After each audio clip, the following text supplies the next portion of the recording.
Keynes, welcome, sir. It's a pleasure. The pleasure's all mine. Your agenda. That won't be necessary. I am the agenda.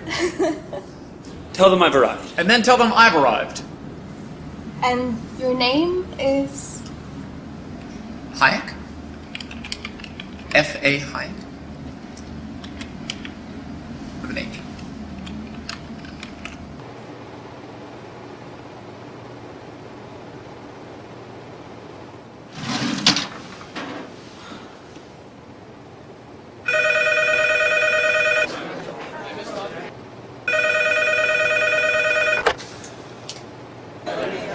Freddie. Yep. Keynes, Hey, listen, party at the Fed. Already? 20 minutes. Lobby. John Maynard Keynes. F.A. Hayek. Yeah, we're opposed.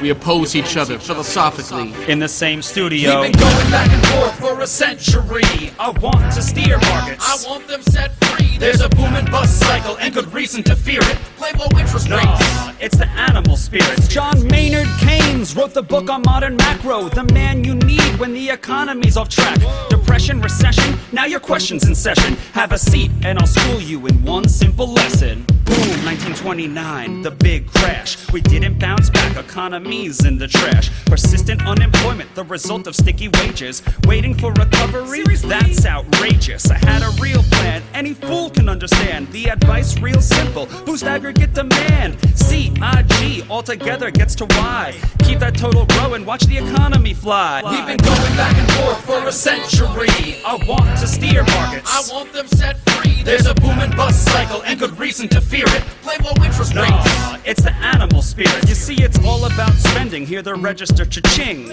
Circular flow, the dough is everything. So if that flow is getting low, doesn't matter the reason. We need more government spending. Now it's stimulus season, so forget about saving. Get it straight out of your head. Like I said, in the long run, we're all dead. Savings is destruction, that's the paradox of thrift. Don't keep money in your pocket or that growth will never lift. Because business is driven by the animal spirits, the bull and the bear. And there's reasons to fear its effects on capital investment, income, and growth. That's why the state should fill the gap with stimulus, both the monetary and the fiscal. They're equally correct. Public works, digging ditches, war has the same effect. Even a broken window helps the glass man have some wealth. The multiplier driving higher the economy's health. And if the central bank's interest rate policy tanks, a liquidity trap, that new money stuck in the banks. Deficits could be the cure you've been looking for. Let the spending soar now that you know the score.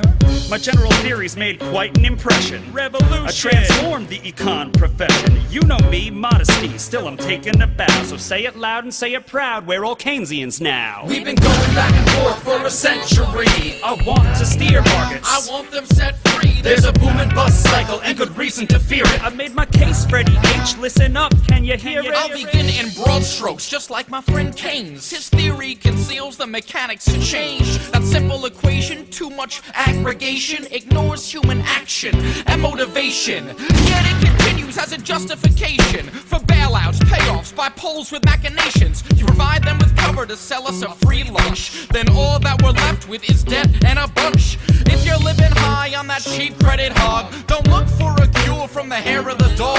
Real savings come first if you want to invest. The market coordinates time with interest. Your focus on spending is pushing on thread. In the long run, my friend, it's your theory that's dead. So sorry there, buddy, if that sounds like invective. Prepare to get schooled in my Austrian perspective. We've been going back and forth for a century. I want to steer markets. I want them set free. There's a boom and bust cycle and good reason to fear it. Play low interest rates. No, it's the animal spirit. The place you should study isn't the bust, it's the boom that should make you feel leery. That's the thrust of my theory. The capital structure is key. Malinvestments wreck the economy. The boom gets started with an expansion of credit. The Fed sets rates low. Are you starting to get it? That new money is confused for real loanable funds, but it's just inflation that's driving the ones who invest in new projects like housing construction. The boom plants the seeds for its future destruction. The savings aren't real, consumption's up too, and the grasping for resources reveals there's too few. So the boom turns to bust as the interest rates rise. For the cost of production, price signals relies. The boom was a binge, that's a matter of fact. Now it's devalued capital that makes up the slack. Whether it's the late 20s or 2005, booming bad investment seems like they'd thrive. You must save to invest, don't use the printing press, or a bus will surely follow, an economy depressed. Your so-called stimulus will make things worse. Just more of the same, more incentives perverse. And that credit crunch ain't a liquidity trap, just a broke banking system. I'm done, that's a wrap. We've been going back and forth for a century. I want to steer markets. I want them set free. There's a boom and bust cycle and good reason to fear it. Blame low interest rates. No, it's the animal spirit.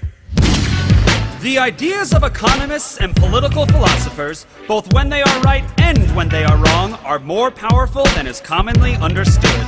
Indeed, the world is ruled by little else.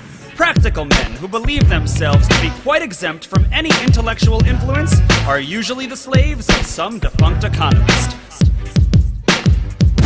The curious task of economics is to demonstrate to men how little they really know about what they imagine they can design. They've been going back and forth for a century.